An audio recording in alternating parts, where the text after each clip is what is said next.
জাতীয়তাবাদী ছাত্রদল Bonpara mission market ও বনপাড়া সহ ছাত্রদলের পক্ষ থেকে সবাইকে জানাই আন্তরিক সালাম ও অভিনন্দন।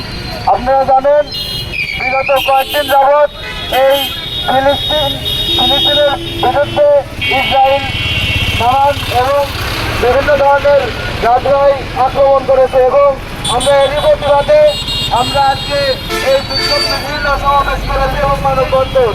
এখান থেকে আমরা জানাতে চাই যে আগামী দিনে আমাদের পক্ষের বিষয় যে মধ্যবর্তী মুসলমানদের বিরুদ্ধে এদেরকে আমরা করতে পারছি না ফিলিস্তিনের জন্য ইসরায়েলের সকল পণ্য আমরা বয়কট করবো এই বলে আমার বক্তব্য রাখা